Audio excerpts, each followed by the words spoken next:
the English Practice Podcast, where everyday conversation feels completely natural. Did you know that babies don't learn language by studying grammar? They don't memorize vocabulary lists either. They just absorb. They listen, they feel, they imitate, and before anyone teaches them a single rule, they're speaking fluently. Now here's the crazy part. Your brain still has that exact same ability right now, at whatever age you are. Scientists call it neuroplasticity, the ability of your brain to rewire itself, build new connections, and yes, learn to think in a completely new language. So if your brain is capable of that, why does thinking in English still feel so hard? That is exactly what we're going to answer today. Welcome to the English Practice Podcast. I'm Jane. And I'm Ryan. And today we are getting into something that most English courses never teach you. How to train your brain to actually think in English. Not just speak it. Not just study it. Think in it. We've got 5 real suggestions, a shadowing session in the middle, and by the end of this episode, you're going to understand your brain and your English learning in a completely new way. So let's get into it. Okay, Jane, let's start with the big question. Why does this happen?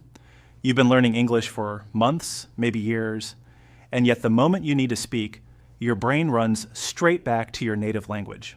And it's so frustrating because you know English. You've studied it. But in that moment, it's just not there. So here's what's actually going on. Your brain has one job above everything else, to keep you efficient. It hates wasting energy.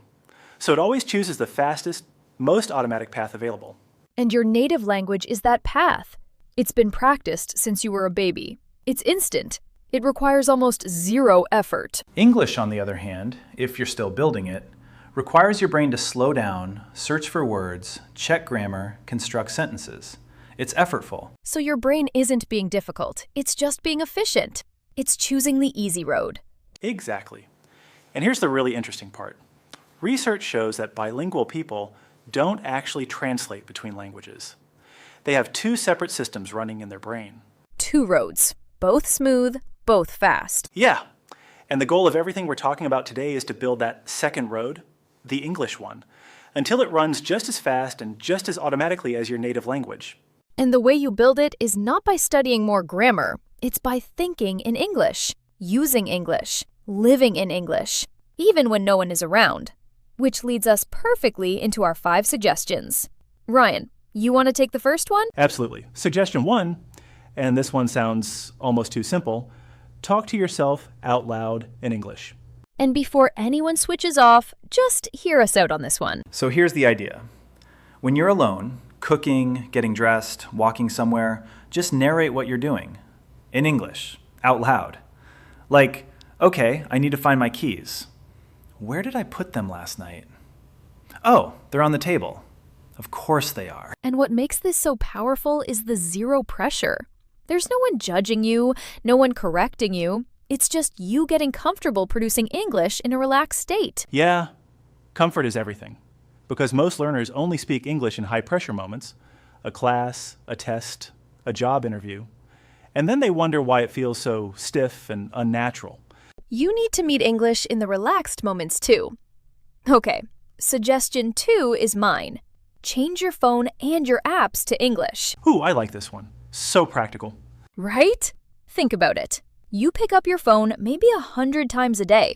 Every notification, every menu, every button, if it's all in your native language, your brain is getting 100 little signals a day to stay in native language mode. But flip it to English and suddenly English is just part of your normal life. Not a subject you study, just the language your world runs in. Low effort, massive impact. Okay, Ryan, suggestion 3? Suggestion 3. You need to name your emotions in English first. This one is about going deeper than just vocabulary. Say more. Sue, most people feel emotions in their native language automatically. Something happens and your brain immediately produces a reaction in your first language. But what if you trained yourself to catch that moment and name the feeling in English instead? So instead of just feeling frustrated, you think, I'm really frustrated right now. This is taking way longer than I expected, and I just want it to be done. Exactly. Full sentences. Real feelings. And the reason this is so powerful is because emotions create memory.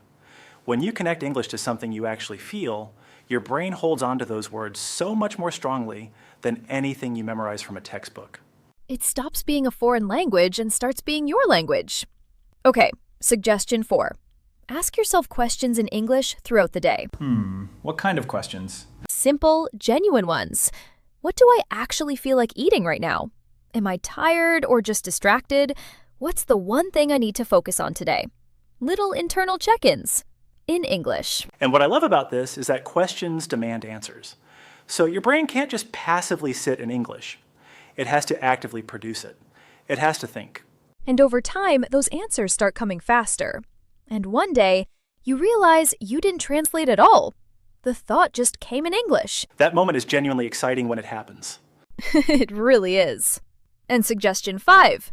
Keep a 60-second voice note journal in English. Oh, I love that it's voice and not writing. Why voice specifically?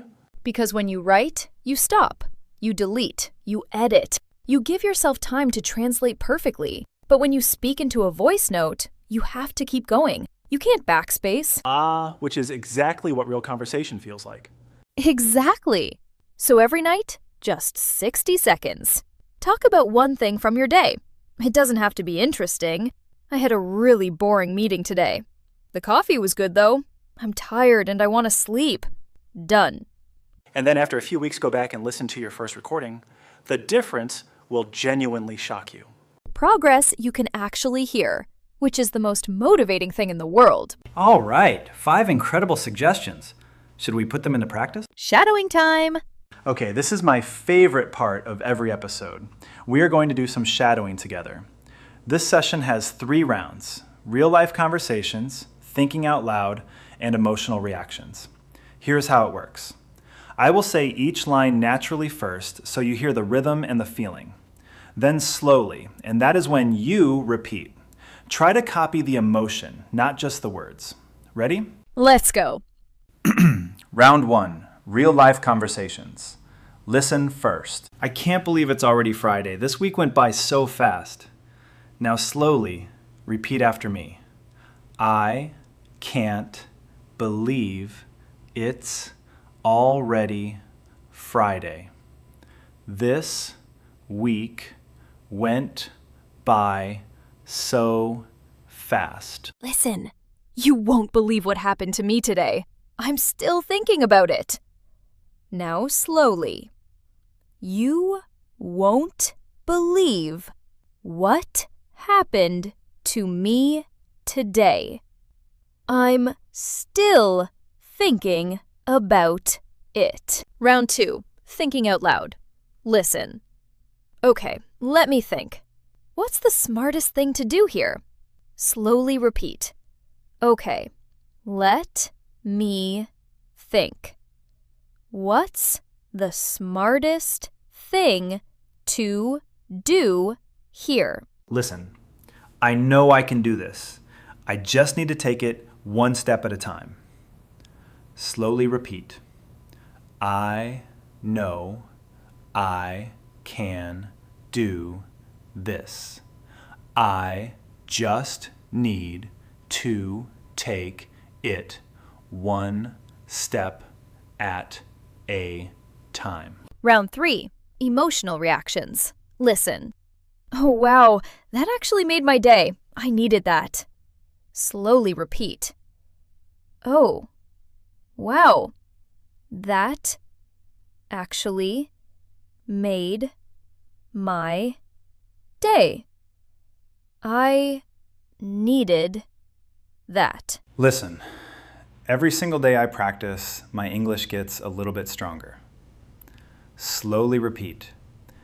Every single day I practice, my English gets a little bit stronger. Say that last one every morning. Seriously, because it's true. Before we wrap up, your one challenge for today. Just one. Tonight, record a 60-second voice note in English. One thing from your day. No editing, no stopping, no translating. Just talk.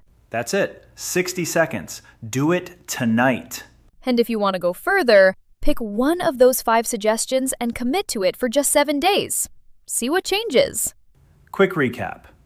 Your brain defaults to your native language because it's efficient, but it can build an English pathway just as strong through daily thinking, feeling, and speaking in English. If this episode helped you, subscribe to English Practice Podcast. It genuinely means the world to us. And leave us a comment. Which of the 5 suggestions are you starting with? We want to know. Until next time, keep practicing, stay curious, and be kind to yourself and others.